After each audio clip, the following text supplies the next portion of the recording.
अस्सलाम वालेकुम क्लास, क्या हाल है। उम्मीद है आप सब अपने अपने घरों में ठीक होंगे और खूब अच्छे से दिल लगा कर स्टडी कर रहे होंगे।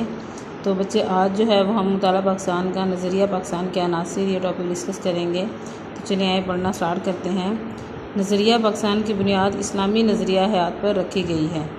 अकायद, इबादत, कानून की हुक्मरानी, अखुवत व मुसावत और अदल व इंसाफ नज़रिया पाकिस्तान के अनासिर हैं। इन अनासिर की तफसील ज़ैल में पेश की है कि नज़रिया पाकिस्तान के अनासिर कौन कौन से हैं। इबादत, कानून की हुक्मरानी, अखुवत व मुसावत और अदल व इंसाफ जो है वो नज़रिया पाकिस्तान के अनासिर हैं। सबसे पहले यहाँ पर है अकायद। अकायद में तौहीद, रसालत, आखरत, मलाइका और रूहानी किताबों पर ईमान लाना शामिल है। अकायद के मजमूए को ईमान कहते हैं। अकायद तौहीद से मुराद कि अल्लाह ताला सारी कायनात का खालिक और मालिक है। वो वाहिद और यकता है, इसका कोई शरीक नहीं और ना ही कोई चीज़ इसके इल्म से बाहिर है। इन्नल्लाह अला कुल्ली शैइन कदीर, बेशक अल्लाह ताला हर चीज़ पर कादिर है। सूरह बकरा की आयत नंबर 20 है ये, यानी कोई शय इसकी कुदरत से बाहिर नहीं। इन्नी जाइलुन फिल अर्दी खलीफा, मैं ज़मीन में अपना नाइब बनाने वाला हूँ। ये सूरह बकरा की आयत नंबर 30 के है। इसके मुताबिक इंसान की हैसियत अल्लाह ताला के नाइब की है, लिहाजा मुसलमानों पर अल्लाह ताला के काम पर चलना ज़रूरी है। अल्लाह ताला के कादिर मुतलिक होने और इंसान के नाइब होने के अक़ीदे से खुद ब खुद ये बात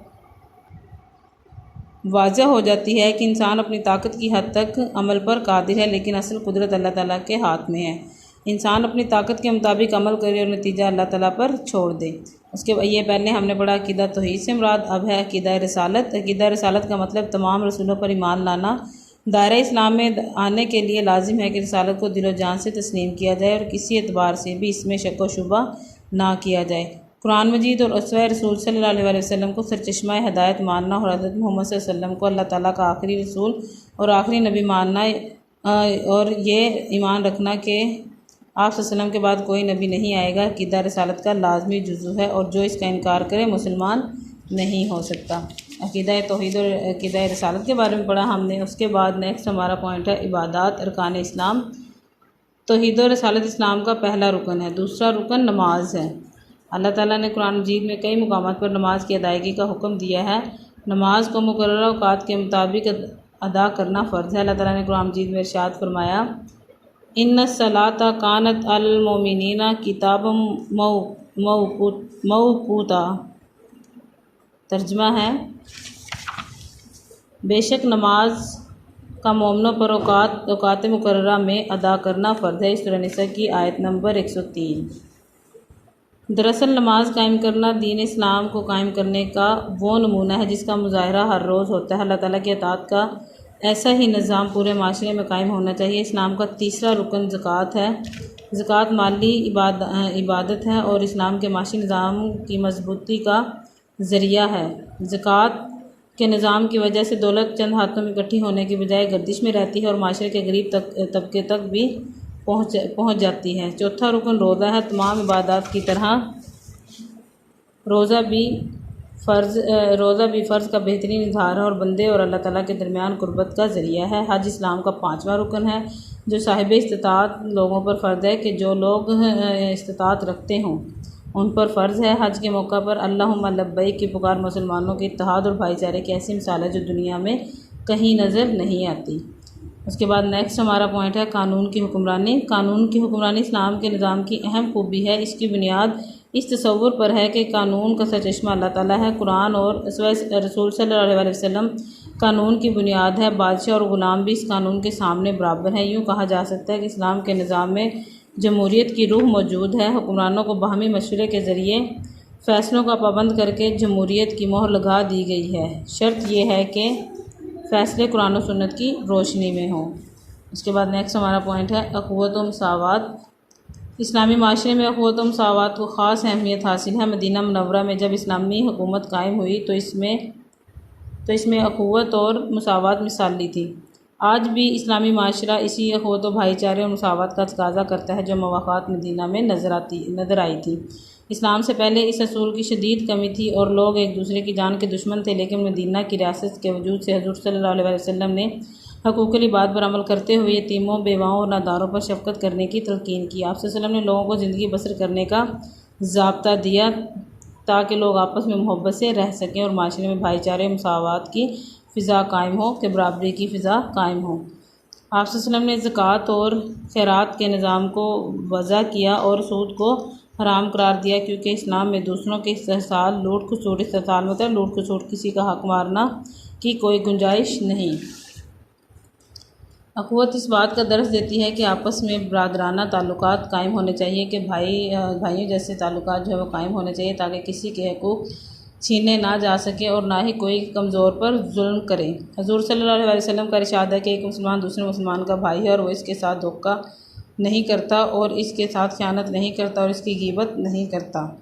यह हदीस नंबर है 2747 2747। आप वसल्लम ने कीना और हसद से बात रहने का दर्स दिया, लिहाजा मुसलमानों को चाहिए कि वो इत्तफ़ाक़ से रहें और एक दूसरे की मदद करें। इस्लामी माशरे में जहाँ अख़ुवत और भाईचारे को मुकाम हासिल है, वहाँ मसावत पर भी ज़ोर दिया गया है। इकबाल के अल्फाज में मसावत में बच्चे बराबरी पर भी ज़ोर दिया गया है। अब अल्लामा इकबाल ने मसावत का जिक्र जो है वो इस शेर में किया है। एक ही सफ़ में खड़े हो गए महमूद व अयाज़, ना कोई बंदा रहा और ना कोई बंदा नवाज़।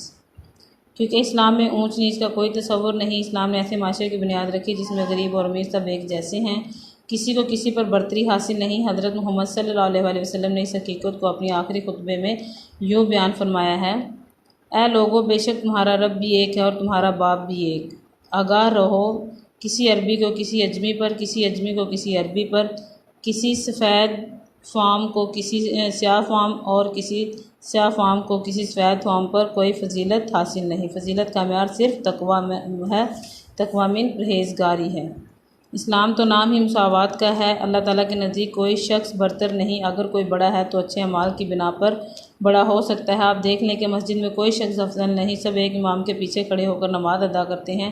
अल्लाह के हजूर किसी को बरतरी हासिल नहीं है। अल्लाह ताला ने मुसावात नस्ल इंसानी का दर्स देते हुए सूरह हुजरात में यूँ इरशाद फरमाया है, या अय्युहन्नासु इन्ना खलक़नाकुम मिन ज़करिन व उन्सा व जअलनाकुम शुअयबन व कबाइला लिताअरफ़ू इन्ना अक्रमाकुम इंदल्लाहि अतकाकुम। इसका तर्जुमा है, लोगों, हमने तुमको एक मर्द और औरत से पैदा किया और तुम्हारी कौमें और कबीले बनाए ताकि एक दूसरे को शनाख्त करो, पहचान सको। और अल्लाह के नज़दीक तुम में ज़्यादा इज़्ज़त वाला वो है जो ज़्यादा परहेज़गार है। ये सूरह हुजरात की आयत नंबर 13 है। उसके बाद बच्चे हमारा पॉइंट है लास्ट, अदल व इंसाफ़। अदल व इंसाफ़ के बगैर कोई भी माशरा तरक्की नहीं कर सकता, कि जहाँ पर अदल व इंसाफ़ नहीं होगा वहाँ पर माशरा जो है वो कभी तरक्की नहीं कर सकता। अदल व इंसाफ़ का तकाज़ा है कि माशरे में हर किसी को इसका हक़ मिले। जहाँ इंसाफ़ पर मबनी माशरा होगा वहाँ माशरे की दूसरी खराबियाँ खुद ब खुद ठीक हो जाएंगी, क्योंकि इस तरह कोई किसी का हक़ गस्ब नहीं कर सकेगा, कि किसी का हक़ नहीं खा सकेगा। सज़ा के खौफ से कोई बेईमानी या नाइंसाफ़ी का मुर्तकब ना होगा, कि जुर्म नहीं कर सकेगा। तुलूए इस्लाम से पहले इस किस्म की बेईमानी के ताकतवर को सज़ा ना देना, जबकि कमज़ोर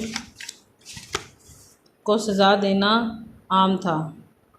लेकिन इस्लाम के बाद अदल व इंसाफ़ का बोलबाला हुआ, माशरा में अदल व इंसाफ़ की फ़िज़ा कायम हुई और मुसलमान माशरे में इंसाफ़ एक अहम ज़रूरत बन गया। अदल व इंसाफ़ की ज़रूरत ज़िंदगी के हर शोबे में है। अदल व इंसाफ़ के नफाज को मुमकिन बनाना अदालती निज़ाम की ज़िम्मेदारी है। इस मकसद के लिए अदालतों का आज़ाद होना नहायत ज़रूरी है। जजों पर किसी किस्म का सियासी दबाव नहीं होना चाहिए, ताकि कानून का इतलाक़ सब तर यकसा हो। कोई अमीर हो या गरीब, सज़ा सबके लिए जुर्म के मुताबिक होनी चाहिए। हज़ूर सल्लल्लाहु अलैहि वसल्लम का फरमान है कि जो कौम अदल व इंसाफ़ को तर्क कर देती है, छोड़ देती है, तबाही और बर्बादी इसका मुक़द्दर बन जाती है। हज़ूर सल्लल्लाहु अलैहि वसल्लम ने अदल व इंसाफ़ की बहुत सी मिसालें छोड़ी हैं जो दुनिया के लिए नमूना है। एक दफ़ा कबीला बन मखज़ूम की औरत ने चोरी की और आप सल्लल्लाहु अलैहि वसल्लम से सिफारिश की गई, तो आप सल्लल्लाहु अलैहि वसल्लम ने इरशाद फरमाया, तुमसे पहले कौमें इसीलिए तबाह व बर्बाद हो गई कि इनमें जब कोई बड़ा आदमी जुर्म करता था तो इसे सज़ा नहीं दी जाती थी, और अगर कोई छोटा आदमी जुर्म करता था तो इस पर हद लागू कर दी जाती थी। खुदा की कसम, अगर फ़ातिमा बिनत मोहम्मद सल्लल्लाहु अलैहि वसल्लम भी चोरी करती तो मैं इसका भी हाथ काट देता। अदल व इंसाफ़ की अहमियत से इनकार नहीं किया जा सकता, क्योंकि किसी भी माशरे में कानून की बालादस्ती से माशरा दिन दुगनी रात चौगुनी तरक्की करता है। देखिए कितनी अच्छी मिसाल है, ये आपने पहले भी पढ़ी होगी कि बनु मखज़ूम की जब औरत ने चोरी की तो उन्होंने सिफारिश की थी कि इसको छोड़ दें, तब आप सल्लल्लाहु अलैहि वसल्लम ने ये फरमाया था कि अगर मेरी बेटी फ़ातिमा भी चोरी करती तो भी मैं इसका हाथ काट देता, तो इसको भी यही सज़ा मिलेगी। तो बच्चे ये आपने जो आज का हमारा टॉपिक है ये आपने अच्छे से याद करना है। याद करके नीट नोटबुक पे राइट करके आपने इसको ग्रुप में शेयर करना है। इंशाल्लाह नेक्स्ट लेक्चर में मिलते हैं, तब तक के लिए इजाज़त दीजिए। अल्लाह हाफिज़।